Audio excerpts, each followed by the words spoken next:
2 months later. "We are stuck in this megabowl deal," said Jonathan Husky, vice president and my boss in the distressed debt group. My phone buzzed in my pocket. I checked the time. It was 7 in the evening. I had to meet Debut in an hour. It seemed undoable. We sat in the meeting room of the Goldman Sachs Distressed Debt Group. From the Goldman side, there was Jonathan Clark Smith, who was another associate in the group, and me. We also had a representative from each of the 7 banks that had lent to Megabowl, a Boston-based builder of bowling alleys. While people who played in their bowling alleys had fun, their creditors had a different story. Megabowl had defaulted on $50 million worth of loans. "There are no assets," Jonathan continued. "The company has nothing apart from lots of bowling pins and bowling balls. Recovering $50 million would require a lot of bowling balls," I thought. The bankers looked at each other in silence, sympathizing with each other for their collective stupidity in lending so much money to Megabowl. "Tell us what to do," one of the bankers said. "We just want out. I can't deal with their stupid CEO." My hand went into my handbag and grabbed my phone. Radhika. Jonathan saying my name startled me. "Please share the plan." Damn, I needed a minute to tell Debut I couldn't make it tonight. I released my phone and brought my hand out of my bag. Sure, Jonathan," I said. I shared the special booklets I had prepared for the meeting. "Our basic premise," I said, opening the first page, "is to keep Megabowl as a going concern. There is little value in liquidation, just about 6 cents on the dollar. However, it is 50 cents if we allow the CEO to continue. Fire him," Dirk Grigley, a fat and bald banker from Bank of America, said. "He has caused all the mess." "He has, yes," I said, "but we need him to stabilize operations for now. We also have to retrench people and cut salaries. Let's use him to do the dirty work." I walked them through the plan. It would enable the company to reduce its size and reduce costs.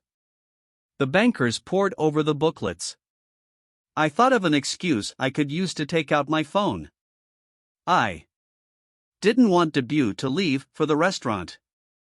The bankers cared little about my boyfriend. "What's the guarantee it is going to work?" one of the lenders said. "There isn't," I said, "but now that we have finally valued the business, $25 million is maximum recovery. Or 50 cents on the dollar. We can offer 30 cents, Jonathan said, and you can be out of this." That's how we worked. Bid at 30 cents, hoped to recover 50. 30 cents? Dirk said. "That's nothing. Goldman is taking all the risk here of reviving it," Jonathan said. The creditors huddled together. "Should we leave you alone for 10 minutes? Jonathan said and stood up. Yes, this was my chance to make my call. Jonathan, Clark, and I left the room. I rushed back to my cubicle. I called Debut. "Hey baby, where are you?" I was just about to leave. "Did you see my messages?" Debut said. "No, I just stepped out of a never-ending creditor meeting." "What?" "We are about to close a deal. My first, actually. It's 7.30. We have an 8 o'clock reservation. Comedy Cellar doesn't allow you late entry. I am so sorry. Can you cancel it, please? We've already paid $15 each." "I know. I am so sorry." "What?" "Really," he said, his voice low. "Can I make it up to you? Tonight? Come over to my place." "When?" "Have your dinner and come over. I will join you soon." I hung up and waited at my desk. I had rented a one-bedroom unit in Tribeca, one of the closest residential neighborhoods from Wall Street. Debut had an extra set of keys, as he came over on a regular basis.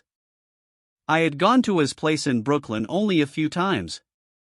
A typical bachelor pad, it had more beer than groceries in the fridge.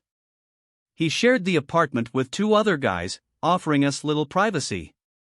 They kept their house keys under a potted plant outside the house.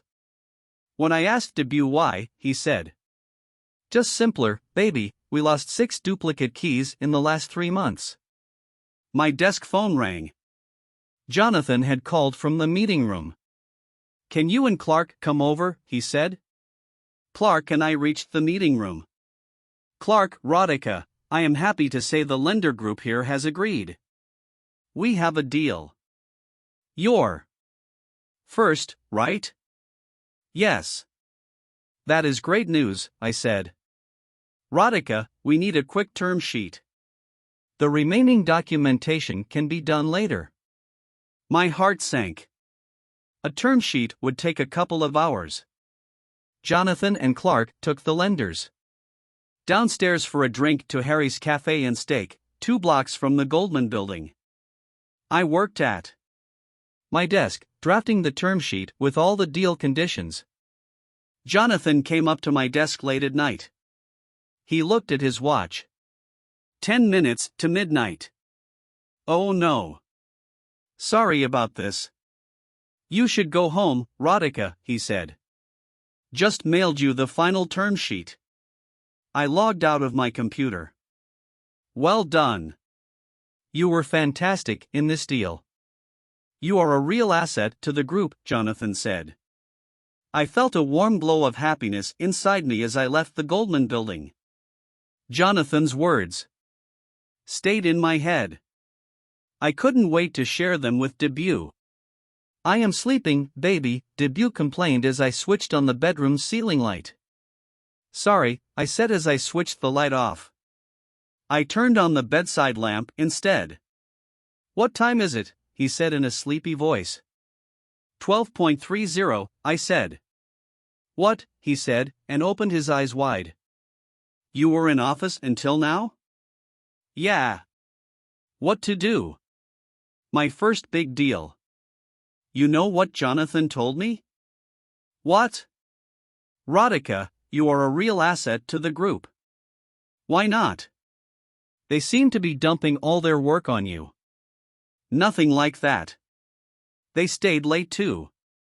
Many little things one has to be careful about in the documentation. It took me a while." "Did you eat dinner?" "No, baby," I said. "What?" Debut sat up in bed. "I didn't get the time. This is terrible." "Wait." He got off the bed, walked up to the open kitchen in the living room and took out a tray of eggs from the fridge. "I'll make you some burgee," he said, "have it with bread. Go to sleep. I will have some cereal. Have something hot. I will have my hot boyfriend then. Come here." I pulled him by his t-shirt and kissed him. "Sorry I was late." "Let me make it up to you," I said.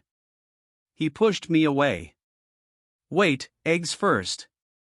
He got busy whipping the eggs. He cut onions and tomatoes and placed a saucepan on the stove. 10 minutes later he served me my dinner. "Try," he said. I took a bite. "How is it?" he said.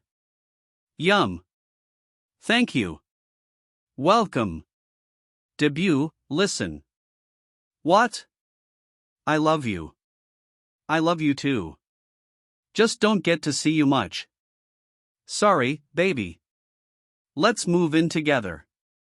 That way I will see you at least." I became silent. "I will share the rent." "Don't worry."